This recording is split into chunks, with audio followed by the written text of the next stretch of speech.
ঢাকা আন্তর্জাতিক বাণিজ্য মেলা আর আজ মেলার তৃতীয় দিন। এ বিষয়ে বিস্তারিত জানাতে মেলা প্রাঙ্গণ থেকে আমাদের সঙ্গে যুক্ত আছেন সহকর্মী তাসফিহা উখরোজ। বিস্তারিত জানতে চলে যাচ্ছি তার কাছে। তাসফিহা, জানাবেন যে মেলা শুরুর প্রথম শুক্রবার আজ স্বাভাবিকভাবেই ক্রেতা দর্শনার্থীদের ভিড় বেশি হওয়ার কথা, যেহেতু সাপ্তাহিক ছুটির দিন রয়েছে। ভিড় কেমন দেখছেন এই মুহূর্তে?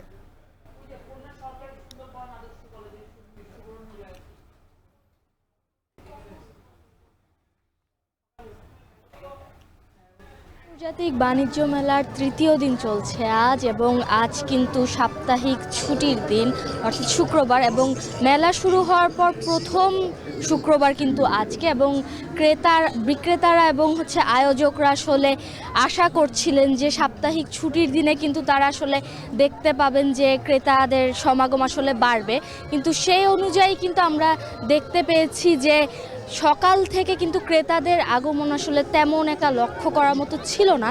কিন্তু বেলা যত গড়ছে আপনারা দেখতে পাচ্ছেন যে আমরা মূল ফটকের সামনে আছি, যে ক্রেতাদের পদচারণায় কিন্তু মেলা প্রাঙ্গণ ধীরে ধীরে মুখর হয়ে উঠছে, এবং বিক্রেতারা আশা করছেন যে বেলা যত গড়াবে ক্রেতাদের আগমন কিন্তু আরও বাড়বে। এছাড়া একটি বিষয় আপনাকে আসলে জানিয়ে রাখতে চাই যে ক্রেতাদের সাথে আমরা কথা বলেছি।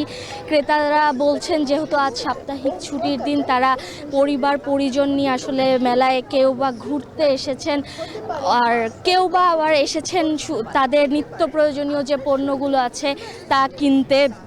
এছাড়া আমরা বিক্রেতাদের সাথে কথা বলেছি, তারা বেশ আশাবাদী যে আজ তাদের বেচাকেনা অন্য গত দুদিনের তুলনায় আসলে ভালো হবে। এছাড়া মেলার বিশেষ আকর্ষণ হিসেবে আমরা দেখতে পেয়েছি যে এখানে ইউথ প্যাভিলিয়ন দেওয়া হয়েছে, যা মূলত দেশের যে তরুণ প্রজন্ম আছে তাদেরকে অনুপ্রাণিত করার জন্য। এছাড়া মেলার ভিড় নিয়ে যদি আমি বলতে চাই, বেলা যত গড়াচ্ছে মেলায় ক্রেতা সমাগম কিন্তু বাড়ছে। এই ছিল আমার কাছে ঢাকা আন্তর্জাতিক বাণিজ্য মেলা থেকে সবশেষ।